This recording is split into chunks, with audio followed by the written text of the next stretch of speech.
It's almost the go-to. Whatever it is. You know, I mean, you judge, bartenders judge you on what you order at the bar. And they can pretty much nail your stereotype just based on what you say you want to drink. But I don't know, because so many chicks drink vodka drinks. I don't know what they put with the vodka, but I feel like 90% of the women I hear, if they get a cocktail, it's a vodka base. And I will always turn my head. There's one woman I know, she'll come in and order, makes a drink, and she'll like, oh, I want it with tequila. And it just makes me turn my head, right? It's the same kind of drink, but she's substituting tequila for vodka. And I'm always like, wow. Like everyone else gets vodka. You're actually getting tequila. Oh, like a tequila soda? So somehow in That's my popular mind, now. you know, she's the tough broad. She's the one that'll punch you right in the face. As long as these vodka candy asses, like whatever. She wants tequila. That's for real, you know? I don't know if that's true. Yeah. And my order never changed. In fact, we went to the bar last night. So me and the wife popped in after the remarkable Yuletide festivities at the kids' school. Oddly enough, we determined in that moment, would you like to get a drink? She was like, yes, I would. So our bartender, who you know, as soon as I walked in, she just points at me and goes, I know what you want. Then she asked, what do you want? Because my wife will switch it up on occasion. I'm always just get me a beer, get me a shot of Jack. It has not changed. It is easy. I am happy every time. I do not want a mixed drink. I do not want a White Claw. I want a beer. I want a shot. Every time. It has not changed in, 5 years I've been going there? It's like you've never switched it up. So the only time you've switched up your order is if we ran out of the beer you asked for, you just have to pick a different beer.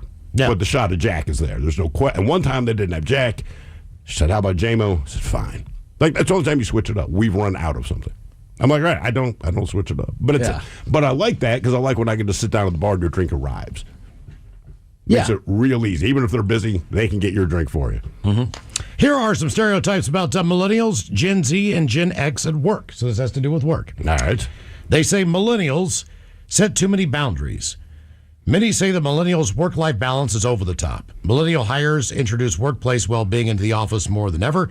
They understand the importance of mental health and how a 30-minute break can impact your day. Millennials are also difficult to work with. As a millennial at work, I've often heard people make sweeping generalizations about my generation. Some say we are entitled and lazy, while others think we are tech-savvy and innovative. I've even heard a few people claim that we are difficult to work with and lack loyalty to our employers. But that's not about whether you're millennial, Gen Z.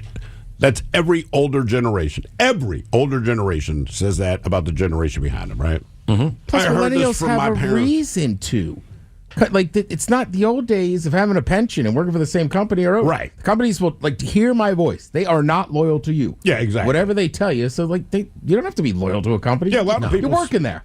People stuck with their job, like you said, because of that pension. And when that was something you could count on, they might not like their job, but the company knew, just based on the fact that we're giving you basically a decent retirement, we know you'll stick it out, right? So it's not the best of times, but yeah, nowadays they're like, we're not stupid. And is this list mistaking millennials for Gen Z again?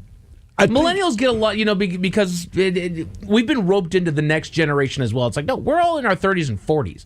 We have not been difficult to work with. We have been grinding for nothing. Whereas Gen Z is they're the ones that are coming up, and they're, very focused on mental health. They use a lot of therapy speak, and they weaponize it. So I get that, but millennials, we're just trying to stay out of the way. But every generation is going to tell you that. I mean, who did not grow up with their parents telling you how much easier you have it now than they did? Because, when I was your age, we had a blah, blah, blah. So, look, that's something we're going to do for the rest of our freaking life. My kid, right, he's 13. I promise you by the time he's my age, he'll be telling his kid the same thing. When I was growing up, I had it rough. I used to have to, turn the on button on my computer. Whatever it is. A couple of age stereotypes. Older adults. These are negative ones. Frail, sickly, dependent, forgetful, lonely, and unable to make decisions or use technology. Is that a stereotype, or is that that's the inevitable consequence of being alive that long? Right. Yeah. Right. Not all old people are in that boat, but a huge majority are because you're old.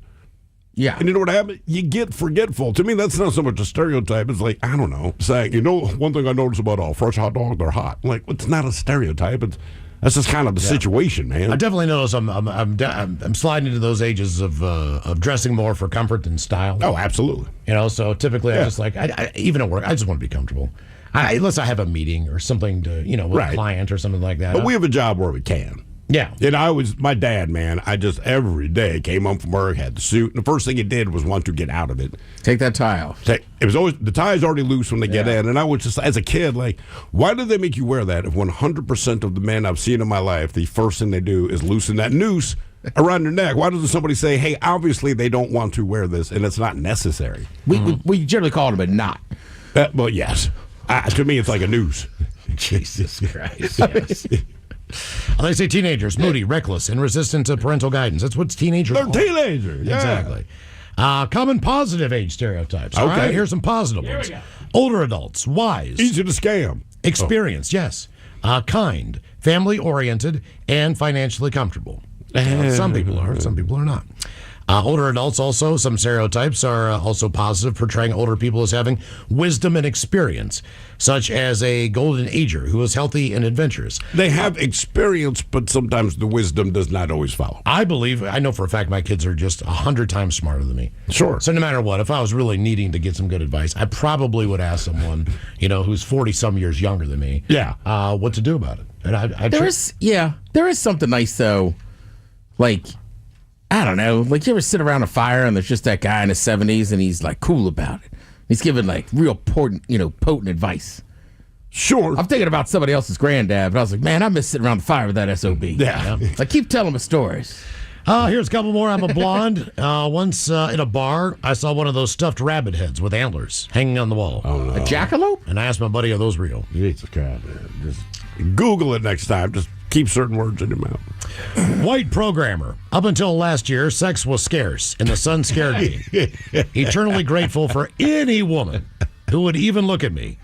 Now, let's see. My crazy bat SX, who has 3 DUIs, deals drugs, and always is in and out of jail. She's a psychologist. So, yes, when they say psychologists are crazy themselves, it's very true. Couple more. New home construction superintendent. We hate most of our homeowners. They're helpless idiots. And here's a good one. I'm a PE teacher, and yes, I'm a lesbian.